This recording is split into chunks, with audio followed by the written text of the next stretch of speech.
लसावी म्हणजे काय मी सांगितले तुम्हाला. काय हो लसावी म्हणजे लघुत्तम साधारण विभाज्य. मग सुरुवातीला आपण लहान दोन संख्या घेऊ. आपण एक संख्या घेतली आपण 4 आणि दुसरी संख्या कोणती घेतली 6. दोन संख्याचे आपण काय करूया लसावी काढूया 4 ची आणि 2 ची. मग 4 ची आणि 2 ची लसावी काढताना सुरुवातीला 4 ची आणि 6 ची सुरुवातीला काय करावं लागेल आपल्याला. सुरुवातीला 4 चे विभाज्य लिहावं लागेल. 4 चे विभाज्य म्हणजे 4 ने कोणकोणत्या संख्येस भाग जातो अशा संख्या लिहायची. 4 ने 4 ला भाग जातो, 8 ला भाग जातो, 12 म्हणजे 4 च्या पाड्यातील सर्व संख्येला 4 ने भाग जातो. 16 नंतर किती 20 नंतर 28 24 त्याच्यानंतर 28 32 36 आणि 40. आता अशाच पद्धतीने काय करायचं आपण जसं 4 चे विभाज्य लिहिलो तशाच पद्धतीनं 6 चे विभाज्य लिहायचे. कशाचे विभाज्य लिहायचे 6 चे. मग 6 चे विभाज्य 6 ला 6 ने भाग जातो 12 त्याच्यानंतर 18 मग 24 मग पुढे सांगा 36 त्याच्यानंतर 42 त्याच्यानंतर 48 54 आणि 60. आपण 6 ने आणि 4 ने भाग जाणाऱ्या संख्या लिहिलो आपण.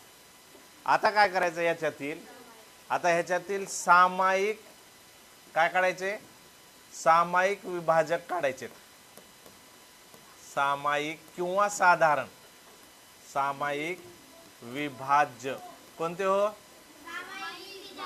सामायिक विभाजक. सामायिक म्हणजे दोन्ही मध्ये असलेले. बघा आता सुरुवातीला 4 आहे का इकडे कुठं नाही. 8 आहे का नाही. 12 आहे का हे बघा हे 12 हे घेतलं 12.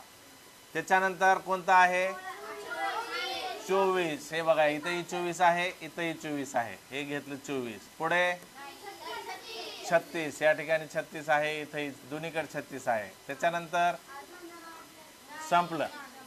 मग आता याच्यामध्ये सर्वात लहान विभाज्य कोणतं आहे 12 आहे. आता आपण पाहते वेळेस सुरुवातीचं जे असतं ते लहान असतं आणि जसं पुढे जाल तुम्ही एक एक संख्या मोठीच असते. म्हणून 12 हे लसावी बरोबर या दोन संख्याची लसावी बरोबर काय झालं हो 12. लसावी बरोबर 12. आता तुमच्या लक्षात एकच आलं पाहिजे की लसावी काढताना विभाज्य काढायचे आणि मसावी काढताना विभाजक काढायचे. विभाजक आणि विभाज्य मधलं तुम्हाला फरक समजलं की लसावी आणि मसावी काढता येते. आता या ठिकाणी बघा तुम्ही याच्यावर जर पाहिलात हे बघा 4 चे विभाज्य म्हणजे 4 चा पाडा. 6 चे विभाज्य म्हणजे 12 चा पाडा 6 चा पाडा. 6 चे पाडा आणि 12 च्या पाड्यामध्ये सामायिक अवयव कोणते कोणते आहेत हे बघा या ठिकाणी 12 हे 12.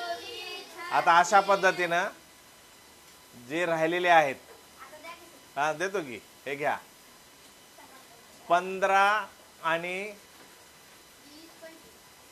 20 15 आणि 20 आणि फक्त 15 आणि 20 च काढा.